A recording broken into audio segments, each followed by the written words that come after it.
है मसीह का प्यारा वचन, ये है वचन प्यारा। परमेश्वर के धन्य नाम की महिमा हो। प्रभात मनन के सत्र 2500 में आप सभी का विनम्रता पूर्वक स्वागत करता। रविवारी आराधनात्मक मनन को बिना गिने 2500 सत्र जब पूर्ति हो गया है, मेरे मन में परमेश्वर से और नियमित रूप में प्रभात मनन सुनने वाले आप सभी परमेश्वर के प्रिय लोगों से धन्यवाद के अलावा कुछ भी नहीं। इसमें मुझे गर्व करने के लिए मेरा कोई योगदान भी नहीं। परमेश्वर के वजन से आपका गहरा प्रेम ही है वो एकमात्र कारण जो सन 2016 दिसंबर 10 तारीख को मात्र 11 लोगों के बीच साझा की गई एक छोटी सी सेवगाई को इस 2500वां सत्र तक पहुंचा दिया। इस छोटी सी सेवगाई को समाप्त करने के लिए कुछ तथाकथित सुसमाचार प्रचारक सहित कई लोग किए हुए घिनौने कामों को इस वक्त में याद करना नहीं चाहता। प्रभु उनके दुष्टता के अनुसार उनके साथ व्यवहार नहीं करे, बस वही मेरी प्रार्थना है। स्थानीय कलीसिया की सेवा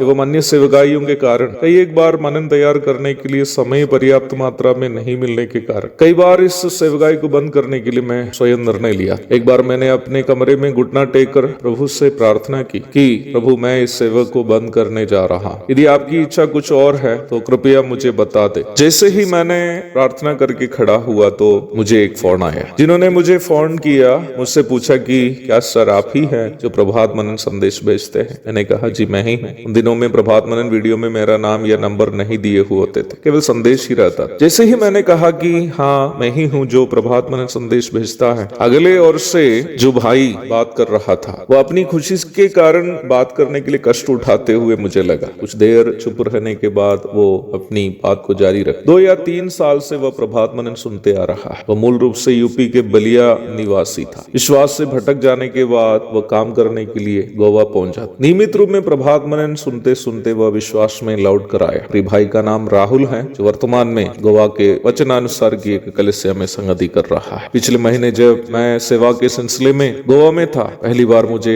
भाई राहुल को और कई अन्य भाई बहन को जो नियमित रूप में प्रभात मनन सुनते हैं मिलने के लिए प्रभु ने मदद की। प्रभात मनन के इस विशेष 2500वां सत्र को मैं प्रिय भाई राहुल जी को एक प्यार भरा तोहफा के रूप में सौंपते रहा। यद्यपि प्रभु की अगुवाई से ही क्यों ना हो, भाई राहुल शायद उस दिन कॉल नहीं किया होता तो प्रभात मनन की सेवगाई उस दिन बंद हो जाती। उस दिन मैंने ये निर्णय लिया कि इस सेवगाई को जारी रखना जरूरी है। आइए आज का मनन के लिए हम पढ़ते हैं पत्रस की दूसरी पत्री 3 अध्याय उसकी 9 पद। प्रभु अपनी प्रतिज्ञा के विषय में देर नहीं करता, जैसी देर कुछ लोग समझते हैं, पर तुम्हारे विषय में धीरज धरता है और नहीं चाहता कि कोई नष्ट हो, वरन ये कि सबको मन फिराव का अवसर मिले। झूठे शिक्षकों की आलोचना कई कठिन शब्दों से करने के पश्चात 9 पद में आते समय प्रेरित पत्रस कुछ सकारात्मक बातें, कुछ आशा देने वाली बातें उनके बारे में कह रहा है। एक बार वचन के खिलाफ सिखाने के बाद और चलने के बाद ऐसा जीवन बिताने वालों को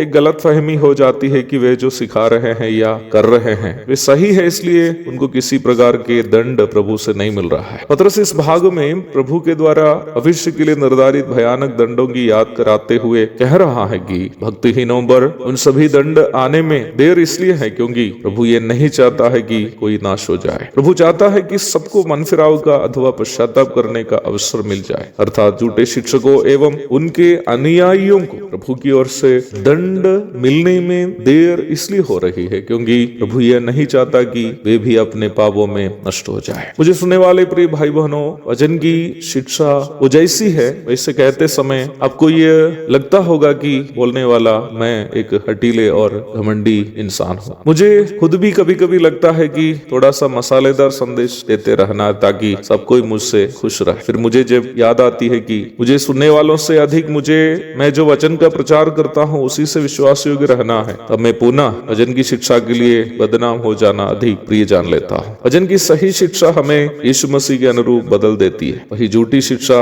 हमें प्रभु से दूर कर देती है। इसलिए हर विश्वासी को सावधान रहना है कि वह पूर्णतया परमेश्वर के वचन की सही शिक्षा को थामे रहे। एक और शुभ दिन की धन्य कामनाओं के साथ आज का मनन में समाप्त करता हूँ। प्रभु आप सबको आशीष दे। आमीन।